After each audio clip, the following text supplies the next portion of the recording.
MDH biryani મસાલા, પારંપરિક બિરયાનીનો અસલી સ્વાદ।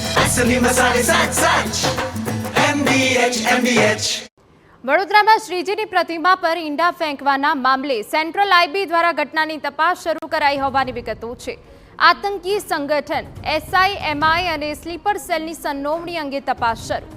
આરોપીઓના વિદેશ કનેક્શન અંગે પણ તપાસો ધમધમાટ। શ્રીજીની સવારી નીકળવાની માહિતી કેવી રીતે લીક થઈ તે અંગે તપાસ। દોરવણી કરનારના ઘરે પણ નોટિસ મોકલી હાજર થવા ફરમાન। માફિયા ગેંગના નામે ચાલતા સોશિયલ મીડિયા ગ્રુપ અંગે પણ તપાસ કરવામાં આવી છે। પહેલીવાર કોઈ ધાર્મિક શોભાયાત્રા પર ઈંડા ફેંકાયા હોવાની ઘટના। સમગ્ર કેસમાં વધુ 2 આરોપીની ધરપકડ કરી છે।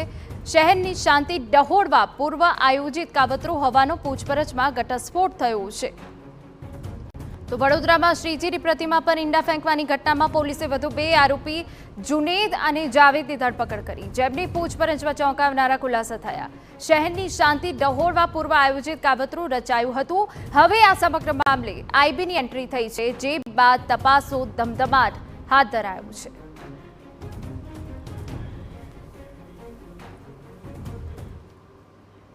તો અમારા સંવાદદાતા અંજલિ ઓઝા વધુ વિગતે વાત કરવા જોડાયા છે। અંજલિ, આ પૂર્વ આયોજિત કાવતરું હતું, હવે આઈબી સમગ્ર તપાસ કરવાની છે, શું વિગત આપની પાસે?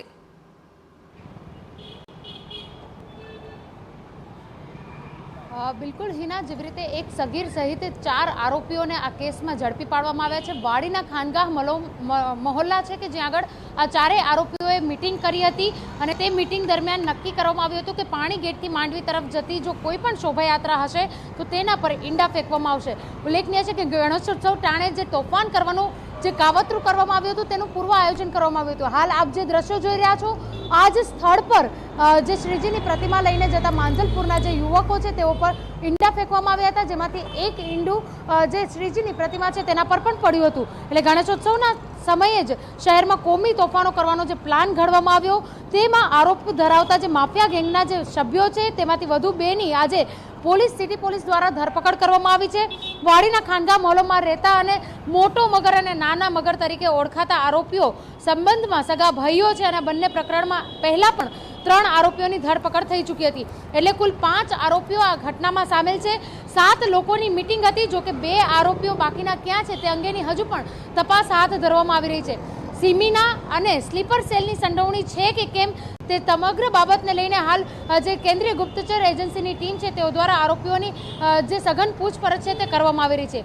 અડધી રાત્રે 2 વાગે કોની દુકાનેથી ઈંડા લીધા તેની સાથે સાથે જે અબ્દુલ છે તેમની દુકાન પરથી ઈંડા લીધા, સુફિયાન શાહ નવાઝ અને અન્ય એક સગીર 1 કલાક સુધી યાત્રા નીકળવા માટે રાહ જોતા રહ્યા। જેવી યાત્રા નીકળી તે દરમિયાન જ તેઓ પર ઈંડા ફેંકવામાં આવ્યા અને જે સગીર યુવક છે તે તો ભરૂચ જવા માટે વહેલી સવારે 4 વાગે નીકળી ગયો હતો, પરંતુ પોલીસે તેના મોબાઈલના લોકેશનના આધારે તેને શોધી કાઢ્યો છે।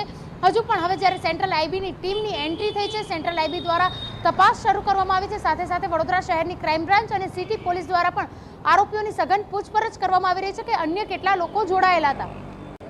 એક જે મુખ્ય સૂત્રધાર માફિયા ગેંગનો છે તેને પણ નોટિસ મોકલી છે, કારણ કે દોરવણી તેની હોવાની વિગતો સામે આવી છે। આ જે દોરવણી કરનાર જે શખ્સ છે તેને નોટિસ મોકલી અને જવાબ લખાવવા માટે હાજર રહેવામાં જણાવવામાં આવ્યું છે। વડોદરા શહેર ખૂબ જ સંવેદનશીલ વિસ્તારોથી ઘેરાયેલું છે અને આ સંવેદનશીલ વિસ્તારમાં જે પોલીસના કર્મચારીઓ છે, અધિકારીઓ છે, તેઓ દ્વારા સતત ફૂટ પેટ્રોલિંગ પણ કરવામાં આવતું હોય છે, પરંતુ જે રીતે સોમવારની રાત્રે ગણેશોત્સવ પહેલા વડોદરા શહેરની કોમી એકતા અને સાથે સાથે શાંતિ ડહોળવાનો જે પ્રયાસ થયો છે તેને લઈને 2 આરોપીઓના જે પોલીસ વિભાગ છે તેઓ દ્વારા સરઘસ કાઢવામાં આવ્યા હતા। જે જગ્યા પર ઈંડા ફેંક્યા તે જગ્યા પર તેઓને માફી મંગાવવામાં આવી હતી, પરંતુ અન્ય જે 2 આરોપીને પકડ્યા છે તેને હજુ રિમાન્ડ પર મૂકવામાં આવે છે અને તેઓની પણ સઘન પૂછપરછ થઈ રહી છે। હજુ મોટા ખુલાસાઓ અને મોટા ઘટસ્ફોટ થાય તો કોઈ નવાઈ નહીં કહેવાય હિના।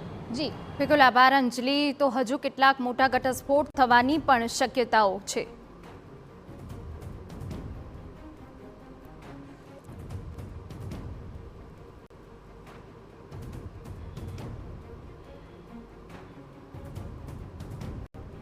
તો પૂછપરછમાં ચોંકાવનારા ખુલાસા થયા છે। પૂર્વ આયોજિત કાવતરું હતું અને હવે આ સમગ્ર કેસમાં આઈબીની એન્ટ્રી થઈ છે। આઈબી દ્વારા હવે આગળનો જે તપાસો ધમધમાટ છે તે આગળ વધારવામાં આવશે।